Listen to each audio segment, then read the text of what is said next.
Próximo texto aqui. Mesma pegada. Eu quero que vocês trabalhem com a mesma pegada. Assunto, tema, ilustração, tese. Na era das redes sociais, algumas formas de comunicação arcaicas ainda dão resultado. O canadense Harold Hackett, que eu diga, morador da ilha Príncipe Eduardo, uma das 10 províncias do Canadá, ele enviou mais de 4.800 mensagens em uma garrafa e recebeu 3.100 respostas de pessoas de várias partes do mundo. De acordo com a BBC, o canadense envia as mensagens desde 1996.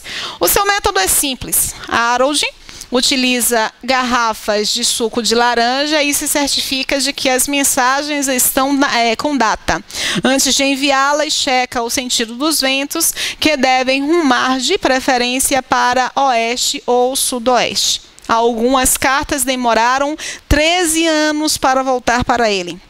As respostas vieram de regiões como África, Rússia, Holanda, Reino Unido, França, Irlanda e Estados Unidos da América.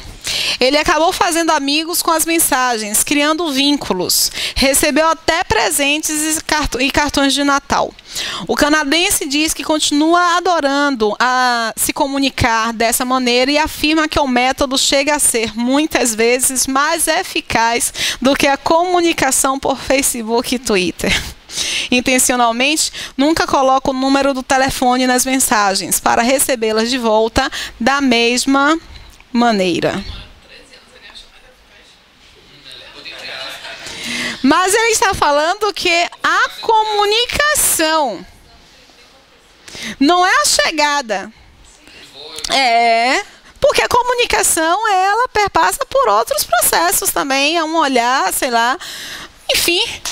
Eu só acho estranho, tem uma parte aqui que eu não concordo com a escrita, não. Ele enviou mais de 4.800 mensagens em uma garrafa.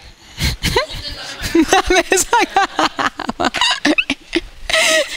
Porque a confusão se dá porque a gente não sabe se é preposição. Qual? Aquele lá em cima de você olhou. Não precisa dele ali não, né? Qual, hein? Ele enviou, Canadá, vírgula, ele. Porque ele está falando lá, o morador da ilha, Príncipe Eduardo. Sim. Que a ilha bota, isso aí é um aposto, né? Uma das 10 províncias do Canadá. Sim. Ele enviou, podia ser direto enviou, né? Não, não. É porque você não está pegando daqui do início do período. O canadense, que eu diga, morador da ilha Príncipe Eduardo, isso aqui é um aposto dele, que se refere ao canadense. Morador da ilha Príncipe Eduardo. Essa aqui já é um aposto da ilha Príncipe Eduardo. Então não tem um sujeito. É o morador da ilha. Não. É o próprio... Não. Morador da ilha é aposto dele. Do termo ele. Não é o sujeito, não. Porque se você falar apenas morador da ilha Príncipe Eduardo enviou mais de 4.800. Você fica sem saber qual é o morador. Mas ele falou que é o canadense, É este elemento aqui que estabelece coesão. Ele, morador da ilha Príncipe Eduardo, uma das 10 províncias do Canadá, enviou mais. Você está querendo olhar isso aqui como sujeito. Isso aí não é o sujeito, é o aposto da palavra ele que remete a leitura para o canadense. Exato. Exato.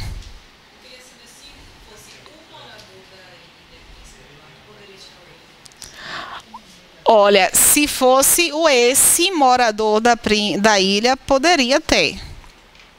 Mas aí você reformularia a estética do texto. E comprometeria, por conseguinte, a clareza do texto. Porque quando você muda... É porque fica muito vago. Não, mas é isso que eu estou dizendo, que poderia, mas você muda a estética. Porque tá claro que quem é o morador da ilha é o Harold Hart lá. Mas eu estou dizendo que compromete a estética do texto. Eu não estou dizendo que é um erro. Estou dizendo que compromete a estética do texto. Estaria correto? Estaria, mas esteticamente nem todo mundo conseguiria acompanhar. A maioria conseguiria acompanhar, mas nem todo mundo conseguiria acompanhar. Por quê? Porque haveria uma quebra no ritmo do texto. Aí, quando há uma quebra no ritmo do texto, você deixa de acompanhar bem aquele texto, entendeu? Mas alguém ia me perguntar outra coisa. É. Travessão é. É. O travessão ele pode funcionar para fazer a substituição da vírgula. CESP adora perguntar sobre o travessão. É uma pontuação que ele gosta muito, tá?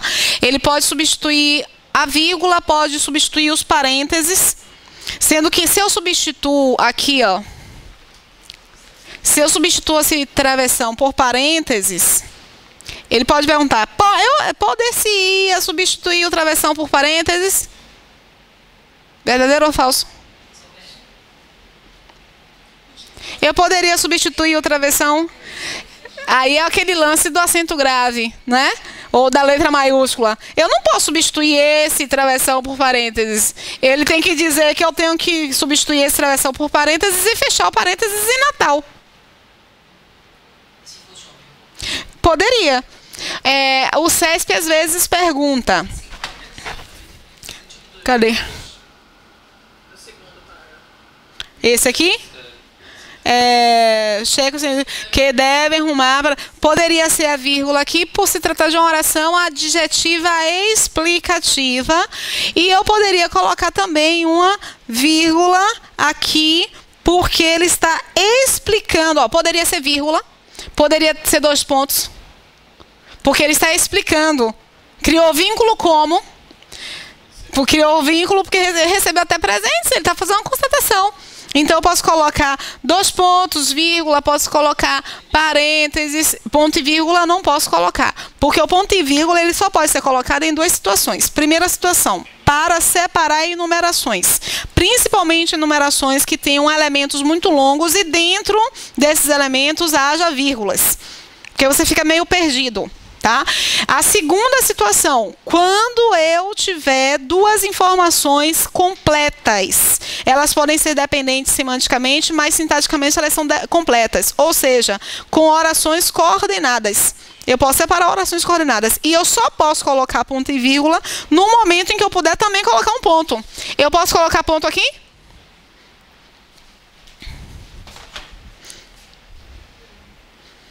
Isso aqui é dependente de quê? Aliás, eu posso até colocar ponto.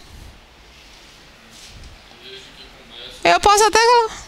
Desde que comece com letra maiúscula. Eu posso até colocar ponto. Se eu posso colocar ponto, eu posso colocar ponto e vírgula também. Tá? Eu vou poder colocar ponto e vírgula também.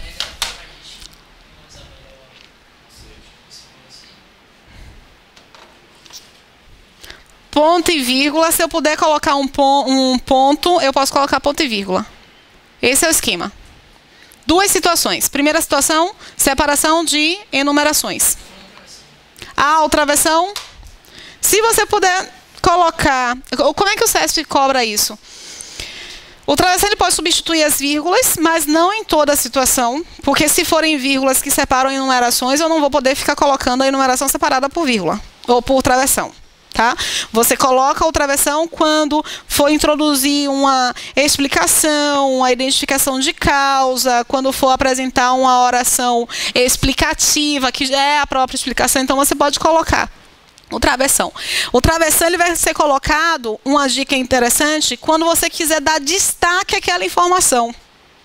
Tanto que o CESP cobra às vezes assim: poder-se-ia substituir o travessão por vírgula. No entanto, diminuiria o processo, fragilizaria o processo argumentativo, ou alteraria o processo argumentativo. Muda um pouco. Por quê? Porque quando você coloca um travessão ou os parênteses, você está dando mais destaque. Você está valorizando mais aquela informação. Então, quando você coloca vírgula, você diminui esse destaque. Então, o CESP ele tende a perguntar algo que está além do mero reconhecimento de uma regra. Ele quer saber qual é o valor estético o valor estético, argumentativo para o processo daquela pontuação, entendeu? O CESP ele faz uma coisa que a Consultec deixa explícita no edital. A Consultec diz que vai cobrar pontuação em seus processos argumentativos. Não é somente regra, é a pontuação. E por que a pontuação é importante? Para você ter o projeto argumentativo do texto. O CESP, ao perguntar se eu posso retirar, fragilizando o posicionamento, diminuindo o impacto, ele está tratando justamente acerca do processo argumentativo. Deu para entender direitinho? Tá, não é? Qual é o assunto? Comunicação. Qual é o tema?